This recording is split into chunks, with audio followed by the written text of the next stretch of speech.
मत्ती रचित सुवार्ता याचे 19 अध्याय 1 ते 30 वचने. येशू घटस्फोटाविषयी शिकवितो.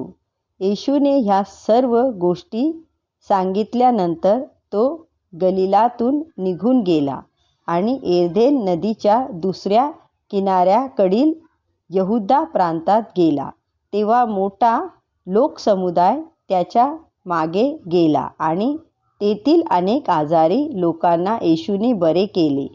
काही फरीसी येशूकडे आले. येशूने चुकीचे काही बोलावे असा प्रयत्न त्यांनी चालविला. त्यांनी येशूला विचारिले, कोणत्याही कारणास्तव एखाद्या मनुष्याने आपल्या पत्नीला सोडचिठ्ठी द्यावी काय? येशूने उत्तर दिले, पवित्र शास्त्रात असे लिहिलेले तुमच्या वाचनात निश्चितच आले असेल की जेव्हा देवाने जग उत्पन्न केले आणि देव म्हणाला, म्हणून पुरुष आपल्या आईवडिलांना सोडील व आपल्या पत्नीला जटून राहील. ती दोघे एक देह होतील. म्हणून दोन व्यक्ती ह्या दोन नाहीत तर एक आहेत. देवाने त्या दोघांना एकत्र जोडले आहे. म्हणून कोणाही व्यक्तीने त्यांना वेगळे करू नये. फरीसांनी विचारले, असे जर आहे तर मग पुरुषाने सोडचिठ्ठी लिहून देण्याची आणि आपल्या पत्नीला सोडून देण्याची मोकळीक देणारी आज्ञा मोशेने का दिली?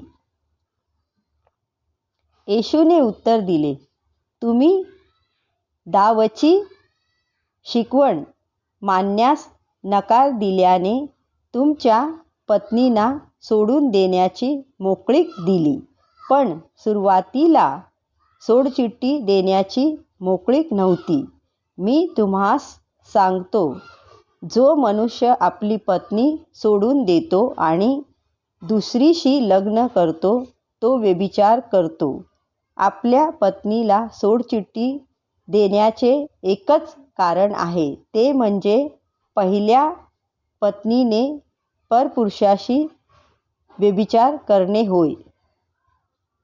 मग त्याचे शिष्य त्याला म्हणाले, जर पती व पत्नी मधील परिस्थिती अशी असेल तर मग लग्न न करणे जास्त योग्य ठरेल. येशूने उत्तर दिले, लग्नाविषयीची अशी शिकवण स्वीकारणे प्रत्येक मनुष्याला शक्य होणार नाही. परंतु काही जणांना देवाने ही शिकवण ग्रहण करण्यास संमती दिली आहे. काही लोकांची लग्न न करण्याची कारणे निराळी असू शकतील.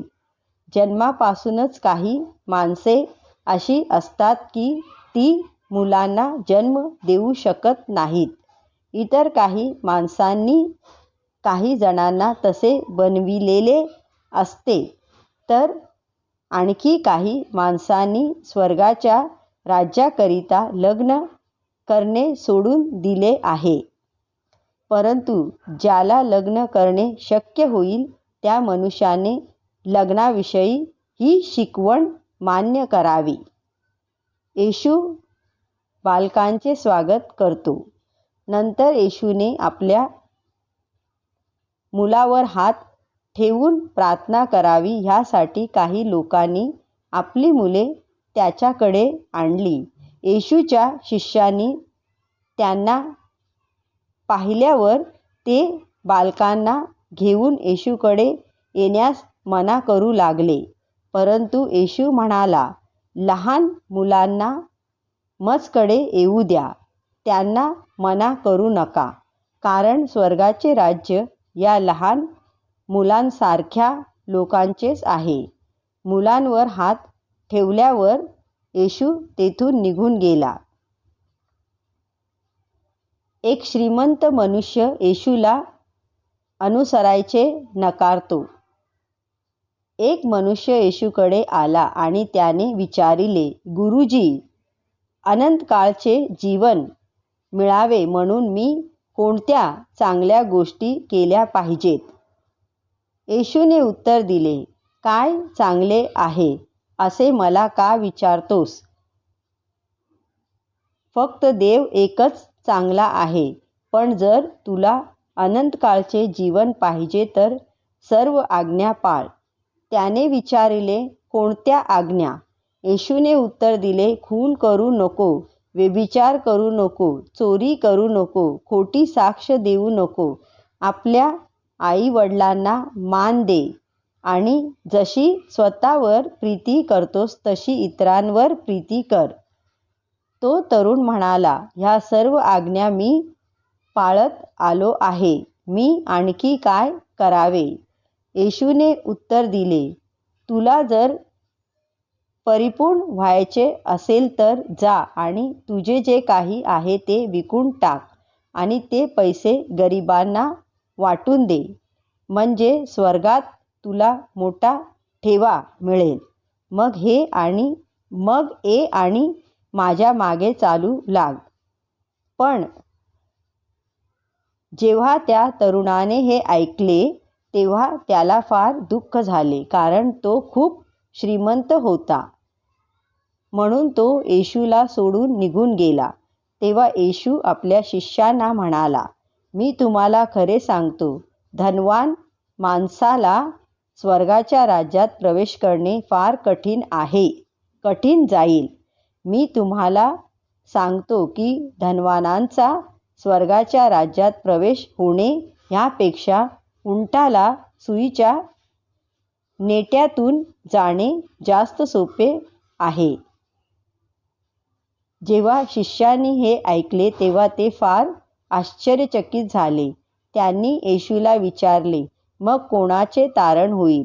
येशूने आपल्या शिष्याकडे पाहिले आणि तो म्हणाला, मनुष्यांना हे अशक्य आहे, पण देवासाठी सर्व गोष्टी शक्य आहेत.